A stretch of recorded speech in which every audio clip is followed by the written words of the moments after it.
Hi, this is Glenda, and in today's video I'm going to show you how I made a coffee pumpkin soap. I will be using actual coffee grounds for exfoliation, titanium dioxide to color the top, and copper mica and bronze mica blended to make a drizzle on top.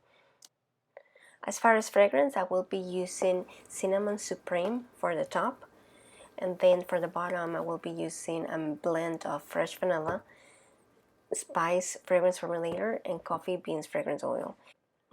Both the vanilla fragrance as well as the coffee beans fragrance are going to cause the soap to turn brown, and because it goes with the theme, I'm just gonna let it, and I'm not going to add any extra colorant to it. I have here the lye mixed with the distilled water. I mixed them a few days before, so they are not at room temperature, which for me it's 74 Fahrenheit or 23 Celsius. The oils I had warm up to 110 Fahrenheit or 43 Celsius. And I'm going to just blend them in. Initially, I do this for about a minute. I like to just stir it with a spatula. Oh, and I almost forgot to show you earlier, I also have this pipe tip prepared to do the piping on top, and if it doesn't work, I also have a backup tip because I haven't used this other one before, so I'm not really sure what pattern it's going to create.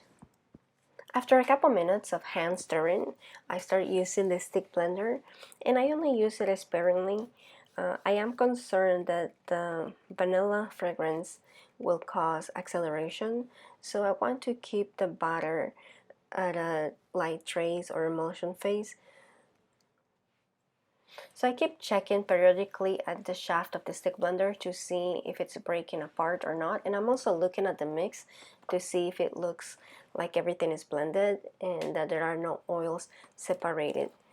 Now that it has reached emulsion, I'm going to separate about 20 ounces that I will be using to pipe on top. I plan on having leftover of this, and I will be using that as white soap dough. To this, I'm adding the cinnamon supreme fragrance oil since I know this one does not cause any discoloration.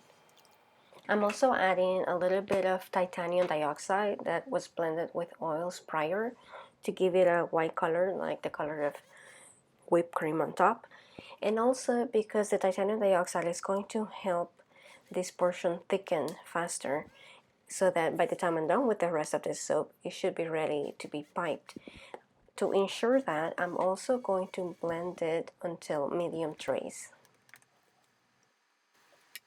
Then I'm going to add a small amount of soap to the container that has the brown mica. It's the copper blend with bronze mica, which actually I thought it was a little bit too dark, and I think I used too much of the bronze mica, and perhaps I only needed to have used the copper mica.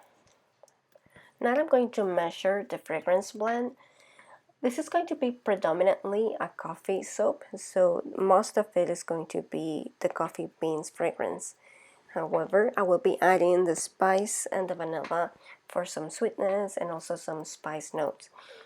After the soap was done, I realized that perhaps I should have added a little bit more of the spice fragrance formulator, because you could smell it, but it has to be the second time you smell the soap that you can detect those notes. The first time is just the coffee notes that hit you. Now I'm going to add the coffee beans to the mix. I added 1 tablespoon, which may have been a little bit too much, but I think it's still going to work.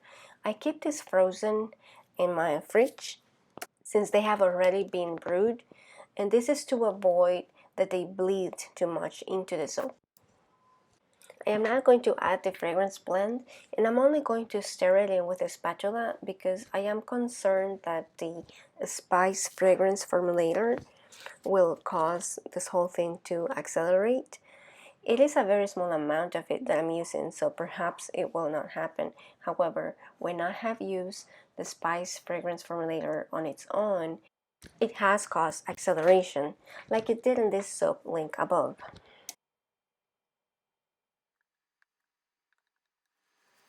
Right after pouring, I decided to check on this soap that I had set apart at the beginning for piping, and it actually looks like it's ready.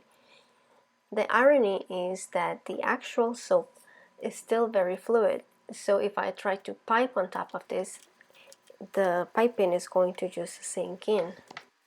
So I had to wait still about 25 minutes until this was set up enough that I could do the piping on top.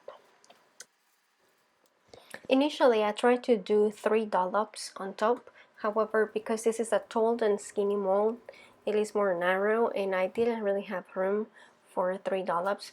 Instead, on my second part, I attempted for doing 2 larger dollops and then 1 in the center on top.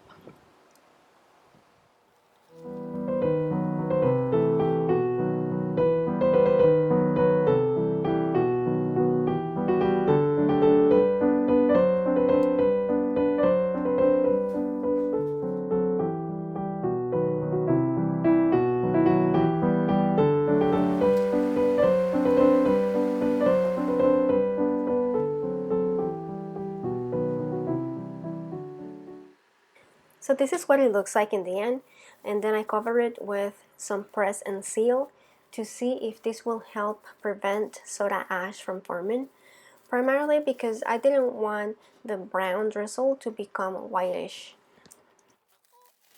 2 days later, it seemed it was ready to come out of the mold, so I removed it. Removing it from the liner was a bit tricky. It was my first time using this liner from Nurture Soap, so I wasn't sure how it was going to work out. However, after pulling the ends and pushing at the bottom a couple of times, it seemed to release easily and I didn't have any damaged corners. You can tell how the discoloration has begun on the edges, and I'm going to post a picture next of how it looks a couple weeks later. Thank you for joining me, and I'll see you next time.